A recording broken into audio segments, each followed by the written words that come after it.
Série numéro 2, exercice sur les circuits triphasés, exercice numéro 2.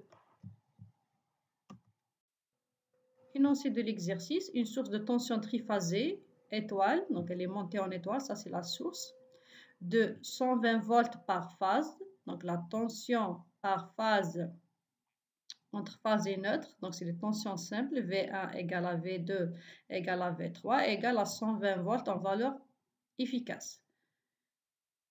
De fréquence de 50 Hz alimente une charge montée en triangle. Donc voilà la charge, elle est montée en triangle d'impédance Z triangle égale à 118,5 plus J 85,8 ohms. Donc pour la charge triangle, chaque impédance est donnée par cette valeur à travers une ligne d'impédance ZL. Donc ça, c'est l'impédance de la ligne. Donc la source alimente la charge à travers des lignes qui ont une impédance ZL qui est égale à 0,5 plus J 1,4 ohm par phase.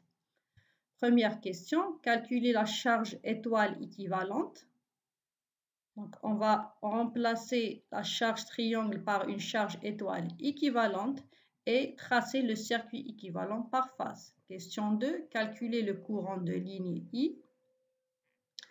Question 3, la tension entre phases U au niveau de la charge, donc ici, et le courant dans la charge J. Donc voilà J.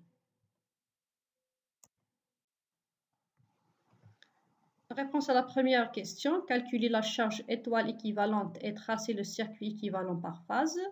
On va commencer par la charge étoile équivalente. Donc pour rappel, pour passer d'une charge montée en triangle vers une charge équivalente montée en étoile, donc il suffit donc de calculer Z étoile par Z triangle divisé sur 3.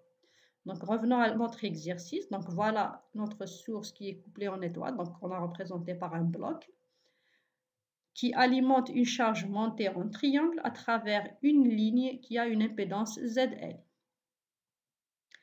Donc, pour remplacer cette charge en triangle par une charge en étoile, comme on voit ici, mais qui sera équivalente, c'est-à-dire on va avoir le même comportement des deux circuits, c'est-à-dire le courant de ligne, il va rester le même.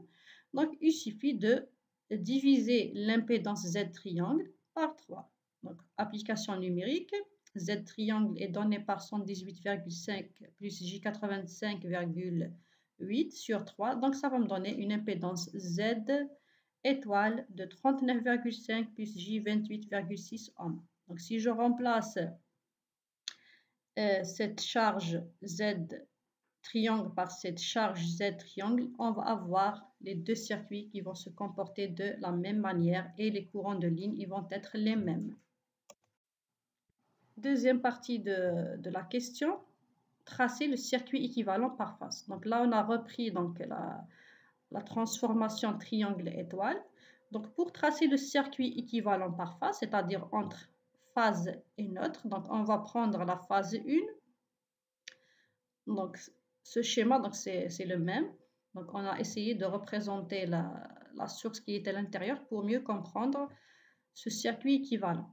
Donc on va partir de la phase 1. Voilà. Donc je vais trouver la ligne, l'impédance Z1 et je vais revenir vers le neutre. Donc ça, c'est le schéma équivalent par phase. Donc sur une phase, je vais trouver l'impédance de la ligne et une impédance de la charge. Donc ça, V', c'est la tension envoyée, la tension simple envoyée par la source qui est égale à 120 volts. Ici, on va avoir une chute de tension au niveau de la ligne et là, on va avoir la tension V qui est reçue par la charge. Donc la tension V reçue par la charge, ça va être la tension envoyée par la source moins cette chute de tension. Réponse à la question 2, calculer le courant de ligne I. Donc le courant de ligne I. Donc on va utiliser tout simplement la loi d'Ohm. En complexe, nous avons V', ça va être, donc si je regarde cette maille, ça va être Z équivalent fois I. Donc sachant que Z équivalent c'est quoi? C'est ZL plus Z étoile.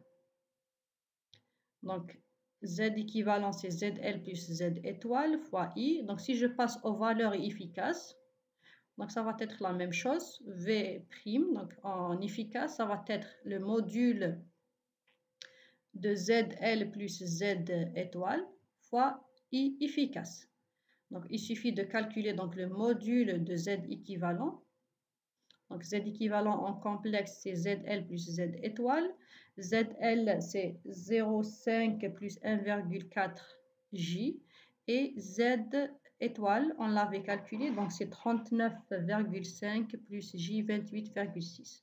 On va trouver, donc Z équivalent, c'est 40,J30 en complexe. Donc, le module, ça va être 40 au carré plus 30 au carré racine, qui va me donner 50 ohms. Donc, application numérique, le courant de ligne, ça va être V', donc c'est la tension envoyée par la source, c'est 120 volts, divisé par Z équivalent, c'est 50 ohms. Donc, on va trouver un courant de ligne de 2,4 ampères. Question 3, la tension entre phases U au niveau de la charge. Donc, pour comprendre, on va reprendre ce schéma explicatif. Donc, voilà la source, donc voilà la charge. On cherche donc la tension entre phases U au niveau de la charge. Donc, pour trouver cette tension, on sait que la relation entre U et V, entre la tension simple et la tension composée, elle est donnée par U égale à racine de 3V. Donc, pour trouver U au niveau de la charge, on doit trouver d'abord la valeur de V au niveau de la charge. Donc, on doit trouver d'abord la valeur de V efficace. Parce qu'on sait que V', donc c'est 120 volts, mais il y a une chute de tension au niveau de la ligne, donc V au niveau de la charge est différent de V'. Donc, on va calculer ce V. Donc, on sait que V, donc c'est Z étoile fois I. Donc, on va reprendre tout simplement la loi d'Ohm. Donc, en valeur efficace, donc V efficace, ça va être le module de Z fois I efficace. Sachant que Z étoile, donc on avait l'expression, c'était 39,5 plus J, 28,6.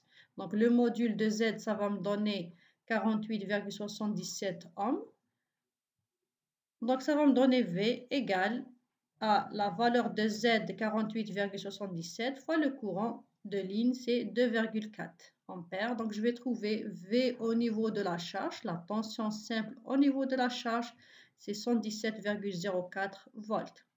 Donc, maintenant, pour trouver U au niveau de la charge, il suffit de multiplier par racine de 3. Donc, ça va me donner U égale à 202,72 volts. Dernière question, le courant dans la charge J.